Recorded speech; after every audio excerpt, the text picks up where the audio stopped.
Muy buenas, soy Omar Rueda, ¿cómo estáis? Espero que estéis todos muy bien y hoy para terminar el año y para que veáis un poco el rumbo que va a tomar el canal el próximo año, pues vuelvo con la temática de la alta sensibilidad, que llevaba ya años sin hablar de este tema, un tema que a mí me apasiona y bueno, ya os aviso que el vídeo va a ser largo porque quiero hacer una introducción a la antigua, lenta, sostenida, profunda, sobre los conocimientos y las nuevas investigaciones que he ido haciendo sobre esta temática, porque quiero darle como un buen marco inicial, serio y lo más profesional posible, al menos esa es la intención, ¿vale? Porque justamente dejé de hablar sobre la alta sensibilidad por un motivo muy concreto, y es que me llegaban muchos pacientes, tanto a mí como a mi equipo terapéutico, que se autodiagnosticaban como PAS, cuando en realidad no lo eran. Algunos sí que entraban dentro del rasgo como tal, es verdad, pero la mayoría pues presentaban una hipersensibilidad ligada al trauma o por una acumulación de eventos estresantes, o había un TEA no diagnosticado o un TDA, bueno, pero la mayoría no entraban dentro de esta dimensión que está costando que los manuales oficiales de psicología le den la validez necesaria para poder incorporarlo dentro del lenguaje psicológico o de la psicología basada en la evidencia científica, que es muy importante para sentar marcos teóricos serios, contrastados, no sesgados y, en fin, para que no convertir la psicología en otra cosa. Y bueno, es normal que llegaran pacientes así, porque hubo como un boom de información sobre neurodivergencias y todo empezó a mezclarse, a desdibujarse, y las personas venían más confundidas que otra cosa. Además, esto de la alta sensibilidad ha generado mucha controversia dentro de los profesionales investigadores, ¿no? Y con razón. Entonces, a mí personalmente se me hizo un poco bola el tema y dejé de hablar del día a la mañana. Es verdad, sin dar explicaciones, no dije nada, porque no quería contribuir a confundir más ni a generar polémica, y sobre todo porque para mí es un tema serio, un tema muy serio que me apasiona. Yo creo en la alta sensibilidad como rasgo de personalidad, es decir, que tengo fe en su existencia, pero tener fe no es suficiente.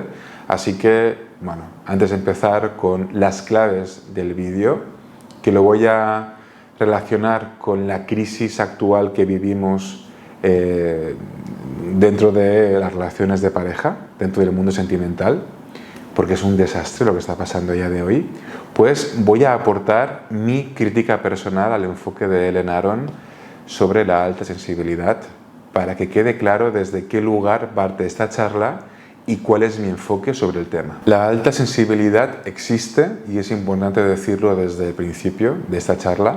Ellen Aron hizo una aportación valiosa al ponerle nombre a una experiencia que antes se patologizaba o se invisibilizaba, pero una cosa es describir un rasgo y otra muy distinta convertirlo en una explicación total del malestar de un individuo, de una persona. El enfoque de Aron tiende a ser reduccionista porque explica demasiadas cosas a partir de una sola variable, el temperamento. Muchas dificultades que se atribuyen a la alta sensibilidad, como por ejemplo la hipervigilancia, la saturación emocional, el agotamiento, pues también son síntomas clásicos del trauma psicológico, especialmente del trauma relacional temprano. Entonces, cuando no se distingue bien entre rasgo y herida, corremos un riesgo muy serio: naturalizar el daño y llamar sensibilidad a lo que en realidad fue una adaptación a un entorno hostil. Otro límite importante que le veo al modelo es la falta de contexto. El malestar se presenta como un problema de encaje individual en un mundo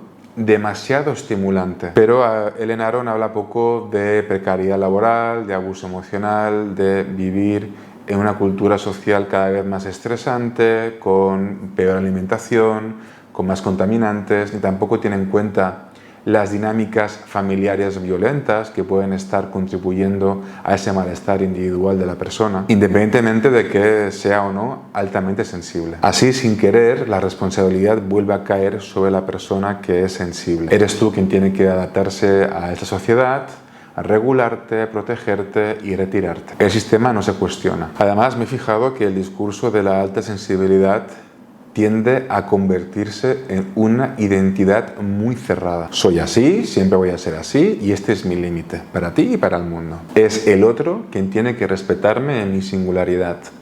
Y esto puede aliviar al principio, pero también nos encierra, porque una sensibilidad que no integra fuerza, límites y una agresividad sana, que no asume su responsabilidad a nivel emocional, pues no puede crecer y se acaba replegando en sí misma. Además, desde un punto de vista más clínico, el modelo de Aaron es incompleto si se usa como marco principal de abordaje. Es verdad que ayuda a comprender, pero no basta para poder transformar. No sustituye a la teoría del trauma, ni del apego, ni al análisis del contexto social y relacional, ni al análisis funcional.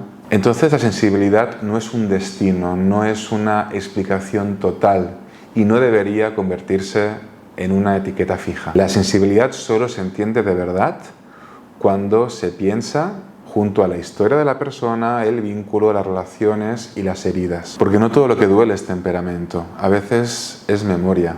Ahora bien, ¿dejamos de hablar de este tema solo porque los manuales de psiquiatría actual modernos no lo respaldan? Desde un punto de vista científico estricto, la alta sensibilidad como categoría cerrada ya está plenamente avalada por la evidencia científica. Lo contemplan como una variación neurológica normal, no es una enfermedad, no es un trastorno psicológico ni una debilidad de la persona, y existe evidencia neurofisiológica y empírica que valida su existencia como constructo científico. Lo que pasa es que estamos en la punta del iceberg sobre este tema y se mezcla con otros rasgos de personalidad, con trauma, con otros trastornos, con estilos de apego, con factores culturales, y esto es una crítica legítima que hacen muchos conductistas sobre este tema, además de la falta de validez cuantitativa y cualitativa de algunos de los estudios que se han llevado a cabo. Pero cuidado con el salto que a veces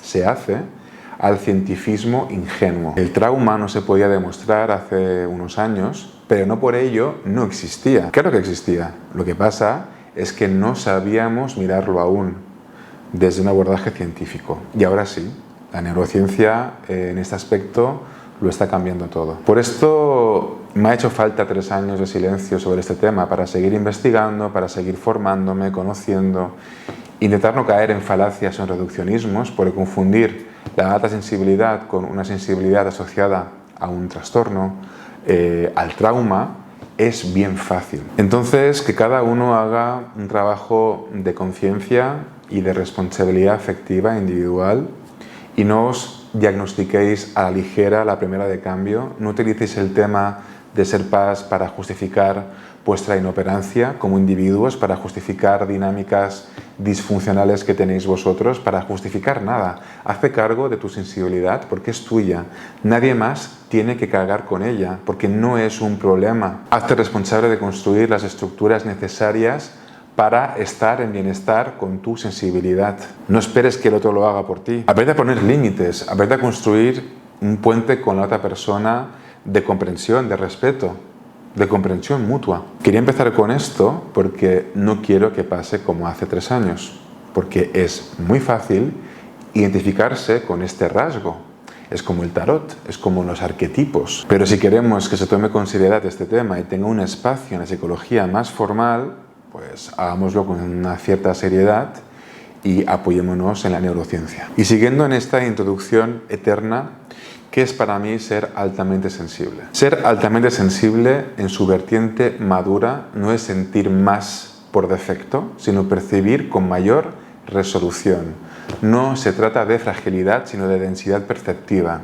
Y desde este espectro, la alta sensibilidad implica una capacidad ampliada de lectura del entorno, del ambiente. La persona sensible capta microclimas emocionales, incoherencias entre discurso y gesto, entre palabras y hechos, y también las tensiones latentes que aún no se han verbalizado, y no porque sea hipervigilante, no, sino porque su sistema perceptivo, de forma innata, integra más información simultánea. Entonces podríamos decir que son personas con una intuición más afinada, con mayor inteligencia emocional y con una comprensión mucho más profunda de los otros, porque son personas que no viven en lo superficial, sino que procesan el significado, el impacto, la resonancia, y donde unos ven hechos, pues la persona sensible ve tramas, ve narrativas ficticias, ve manipulación, y esto la vuelve especialmente apta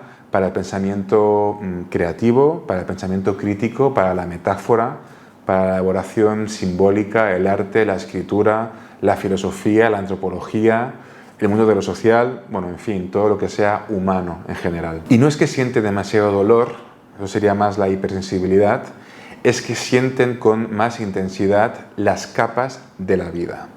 ¿Y esto qué significa? Porque es clave. Cuando digo que la persona sensible siente con capas, no quiero decir únicamente que sienten más fuerte, que sí que lo hacen a nivel sensorial, ¿vale? Pero lo que quiero decir es que sienten más hondo. La primera capa es la emoción inmediata, ¿no? Alegría, tristeza, miedo, rabia, lo que muchos pueden sentir. Pero ahí no termina la cosa. La segunda capa es el significado. No solo lo que siento, sino qué dice esto que está pasando, qué revela el vínculo, qué implica el gesto, el silencio, el tono. La tercera capa es la resonancia con la historia. El cuerpo reconoce patrones, no es un recuerdo consciente, es un eco, algo familiar que vuelve a vibrar dentro de nosotros. La cuarta capa es la dimensión relacional. La emoción no se queda en el yo, incluye al otro.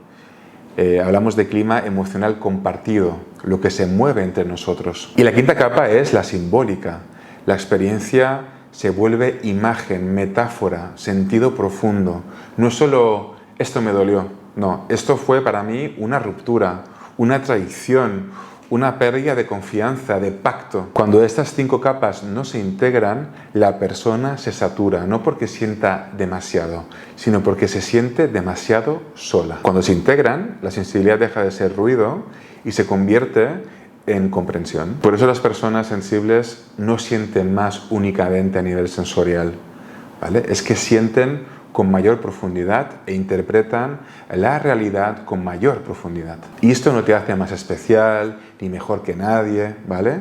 Es una condena muchas veces, porque tener conciencia ética desde que tienes 4 años de edad es agotador, es deprimente. Muchas personas altamente sensibles desarrollan muy pronto una percepción clara de lo justo y de lo injusto. No por moralismo, sino porque el daño ajeno resuena corporalmente y son sensibles y reactivos al abuso de poder. Y se meten en muchos problemas que otras personas pues no lo hacen. No son muy listos, que digamos, en este aspecto. Pero bueno, para no alargarme muchísimo más en esto, la sensibilidad bien integrada ralentiza, permite estar en silencio, en la escucha real, en la profundidad vincular, en una presencia sostenida con el otro, que son justamente los ingredientes que necesita el proyecto de pareja ¿no? como tal, y que a día de hoy pues estamos perdiendo. Por eso la tasa de divorcios es la que es. Y por eso las personas altamente sensibles les cuesta tanto construir relaciones sentimentales a día de hoy. Que las PAS que estéis mirando este vídeo os estaréis diciendo, oye, pero si somos un amor de personas, somos increíbles, ¿cómo va a costar amarnos? Pues te voy a dar 7 razones que podrás mirar de cerca sobre por qué puede ser difícil y complejo vincularse contigo desde el afecto para poder construir una relación de pareja madura y estable. Y me refiero cuando tienes delante de ti a una persona sana emocionalmente, ¿eh? No hago referencia a que tengas un vampiro emocional delante de ti. La primera razón es que son personas que necesitan mucho espacio vital, un espacio que les conecta con la calma, con el silencio, y que para ellos es muy reparador. Y necesitan ese espacio para reencontrarse, porque suelen irse de sí mismos con facilidad. Entonces, en esa solitud se reencuentran, se pueden abrazar y recargar pilas para seguir en el frenesí de la vida. Esta necesidad de espacio suele ser malinterpretada, sobre todo al principio de una relación sentimental, porque la otra persona, acostumbrada a una intensidad y a un proceso de simbiosis bastante rápido, que es lo que se promueve, ¿no?, a día de hoy con el consumo emocional de personas, sobre todo en esa fase de enamoramiento inicial, pues se encuentra delante a una persona que pide espacio, lentitud, escucha, presencia real, que se desconecta mucho de las redes sociales, que no contesta a los WhatsApps en 0,2 segundos, y esto la otra persona lo puede juzgar de desinterés, de falta de implicación, cuando lo único que pretende esa persona es aislarse para sentir seguridad, para sentir calma, para poder escucharse sin interferencias de las demás personas y encontrar o construir una estructura interna óptima para volver al contacto humano después desde un centro emocional. Y sobre todo para sentir si lo que están viviendo con esa persona es sano o insano. Lo que sucede aquí en este punto es que a las personas que no son divergentes les cuesta mucho entender la abrumación que sienten las personas sensibles delante del bombardeo de hiperestimulación que representa la vida amorosa actual y la exigencia de lo inmediato. Entonces, algo que puedes hacer para que otra persona entienda esta necesidad que tienes de silencio es explicárselo.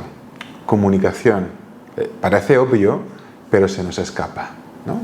Me hace falta retirarme, me hace falta silencio, escucharme, profundizar en lo que siento por ti, porque así se construyen estas personas. El otro tiene que comprender que tu búsqueda de espacios de solitud o de contacto con la naturaleza o lo que sea son tan necesarios como el respirar o el beber agua. Y si no lo entiende, pues nada, ahí no es. La segunda razón es que odias el conflicto. Sientes un rechazo y un hastío profundo hacia la violencia, hacia la agresividad, hacia los tonos de voz elevados, los gritos, los lloros, la desesperación o el malestar de las personas. No soportas los ambientes tensos, por lo tanto tu tendencia a la evitación es una realidad. Es un mecanismo de defensa muy común en las PAS, pero claro, hay conflictos que representan la solución en sí mismo. La confrontación, el hecho de defender tu punto de vista, de poner límites, de hacerte respetar, de afirmarte delante del otro, pues puede hacer que esa relación se equilibre y que el otro pueda verte en tu vulnerabilidad. Pero al rechazar este acto de dignidad hacia ti mismo, pues la relación se resiente mucho, porque una relación no puede evolucionar y madurar sin conflicto. Conflicto entendido como un acto de comunicación, de expresión y de intención de construir un ambiente de amor propio mutuo. El tercer punto son las consecuencias de la saturación mental que sientes en según qué ambientes. Es común que una persona con alta sensibilidad sienta un rechazo al hecho de irse de fiesta o de cenar en un ambiente sobrecargado. Son ambientes que les impiden estar presentes en las conversaciones, por ejemplo, y de disfrutar de un movimiento que a priori pues debería ser muy placentero, ¿no?, para las personas. Entonces tu pareja puede llegar a sentirse muy frustrada delante de tus comportamientos, sobre todo cuando no los entiende y cuando los va juzgando desde un lugar equivocado. Esta conducta de sobrecarga se puede juzgar desde es que no sabes comportarte con mis amigos, es que siempre tienes que dar la nota alejándote media hora cuando deberías estar conmigo aquí, ¿no?, y con todos. Es que se nota que no estás a gusto con mi gente y que te tienes que forzar a estar aquí. Es que nunca quieres venir con mis amigos. Es que siempre te quieres quedar en casa metido. Me dices que no muchas veces cuando te propongo un plan y me estoy cansando. Entonces, claro, si la persona llega a entender lo que te ocurre, lo que te está pasando, se puede adaptar a tu sensibilidad en la medida que vea que tú también te vas adaptando a su necesidad de estar en grupo. Porque esa es tu responsabilidad también, encontrar el equilibrio entre la comprensión y la adaptación. Y esto es un arte en sí mismo. Por eso creo que es muy necesario que le expliques tu vivencia y que en según qué situaciones, porque te puedes llegar a sentir muy incómodo, no por la presencia de familiares o de amigos o de las personas que están ahí, sino por la abrumación de la hiperestimulación de la situación, porque cuando tú estás en una cena, no estás cenando y ya está. Estás pendiente del camarero, de su cansancio, de su malestar, de las conversaciones, de todo el restaurante, que si encima captas un conflicto ahí, pues tu mirada se va a ir hacia esa necesidad de salvar la situación.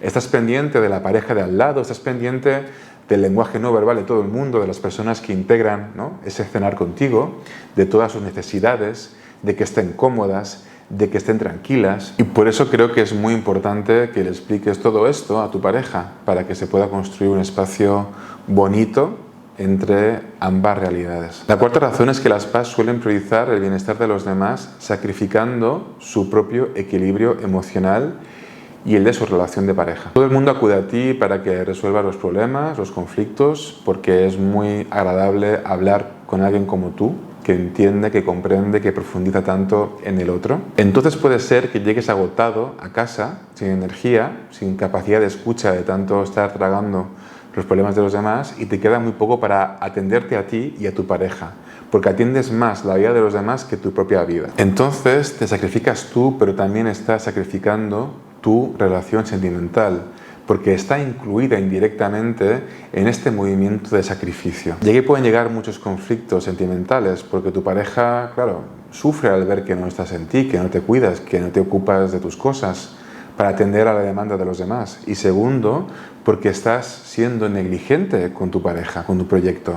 Y claro, la otra persona al final se cansa de no recibir nada. Añadir a este punto que hay personas PAS que dejan de sacrificarse por los demás para únicamente sacrificarse por su pareja. Y eso también tiene unas consecuencias nefastas para la salud de la relación. Si pasas más tiempo resolviendo los problemas de tu pareja que los tuyos propios, si dejas de mirarte, de sentirte, de ocuparte de tus necesidades, porque estás más para el otro que para ti, entonces vas perdiendo valor como pareja, porque tú mismo no te estás dando el valor que mereces. Y eso al final es muy problemático, porque el otro, aunque reciba mucho de ti, va a empezar a desvalorizarte y a normalizar tu entrega. Ahí entramos en el nunca suficiente y en el desaparezco por ti. La quinta razón es la hiperempatía, la empatía no regulada, y eso es una condición que también tiene que ver con la hipersensibilidad ligada al trauma. Así que cuidado de no confundirse en este punto. Si tu pareja está triste o enfadada, tú vas a vivir esa experiencia emocional multiplicada por 5. Si tu pareja está intranquila por algo, pues tú lo estarás multiplicado por 10. Lo sentirás en tu emotividad, pero también puede ser que lo sientas en tu cuerpo y vayas haciendo tuyo lo que le pertoca experimentar al otro. Te pueden dar mareos, dolores de barriga, migrañas, ganas de vomitar. Entonces, ¿qué pasa? Que si cada vez que tu pareja se siente mal, tú también vas a estar mal, pues el otro no se puede dar el permiso de estar mal contigo nunca, o de tener un mal día, o de expresar su tristeza contigo, porque ve que eso te provoca un gran malestar, porque ve que eso provoca un gran desequilibrio en la relación. Y claro, le va a costar encontrar apoyo emocional contigo. Entonces, la persona que tienes delante va a empezar a tomar distancia de ti, porque contigo no puede encontrar a alguien que lo sostenga en un momento determinado de su vida, de dificultad. Así que si te pasa esto, aprende a regular esa empatía que en realidad es muy egocéntrica. La sexta razón es tu gran capacidad para leer al otro y percibir cualquier detalle, por muy pequeño que éste sea. Es como que nada se te puede escapar, porque lees entre líneas, lees microclimas, lees el lenguaje no verbal del otro, lees sus emociones, sus intenciones, y esto, que puede parecer increíble porque los vínculos que vais a establecer al principio van a ser potentes y sinceros, pues al final termina por abrumar y cansar a la persona que tienes delante. Porque básicamente no puede quedarse nada para su intimidad, porque esa persona se va a sentir desnuda, expuesta delante de ti, y no podrá guardarse nada para sí misma. Está muy bien desnudarse emocionalmente delante del otro, es uno de los pilares fundamentales de una relación madura, ¿no?, de intimidad. Pero este movimiento es sano cuando uno elige hacerlo y no porque el otro es una máquina de rayos X emocional que ve a través de tu cuerpo. Tenemos que aceptar que la otra persona tiene derecho a guardar aspectos para sí misma. Tenemos que aceptar que no podemos poseer el pensamiento del otro, que guardarse espacios internos es un derecho que todos tenemos, sobre todo si tienen que ver con actos de protección de la pareja. No todo es infidelidad, traición o ocultación insana. Hay aspectos que se guardan para sacarlos procesados, para que sumen en vez de que resten. Entonces, no seas inquisidor con el otro. Si no quiere hablar, no quiere hablar. ¿Algo le está pasando? ¿Tú lo notas? ¿Está bien? pero hay que respetar los tempos de los demás si queremos que los demás respeten nuestros tempos internos. Y la última razón es que las PAs son más lentas para abrirse a amar en profundidad, porque se lo toman todo con mucha más paciencia y con mayor precaución. Son personas que suelen ser selectivas en ese proceso de amar, no de enamorarse, de amar, de ese proceso de vincularse con el otro, porque cuando aman lo hacen a lo bestia. Entonces su ritmo es mucho más lento, mucho más pausado, sostenido, porque tienen que asegurarse de que ese movimiento tan intenso y profundo que se está dando se va a hacer con la persona correcta, con una persona que no vaya a tirar esa entrega a la basura a la mínima de cambio. Las PAs suelen vincularse con una persona en su vida, ¿no? Para toda la vida. Al menos ese es su deseo. Lo que pasa es que vivimos en un mundo donde cambiamos de pareja como de calzoncillos. Y esto es muy frustrante para ellos. Entonces esta necesidad de precaución, de lentitud, puede chocar enormemente con la velocidad actual y generar un problema en la otra persona. Porque el otro puede pensar que no le interesamos, que estamos jugando con él o con ella, ¿no? En ese silencio, en esas instancias, que no acabamos de entregarnos, ¿no? A la relación. Bueno, los demás también tienen derecho a desconfiar de nosotros, ¿no? Pero bueno, vuelvo a lo mismo. Comunicación, escucha, comprensión mutua y fidelidad a uno mismo. Si no coincide, si no se entiende, si genera un problema irresoluble, pues ahí no es. Y bueno, hasta aquí el vídeo de hoy, para cerrar el año como se merece. Los que hayáis llegado hasta el final del vídeo, pues os mando un abrazo, os deseo lo mejor para este 2026 que viene con fuerza.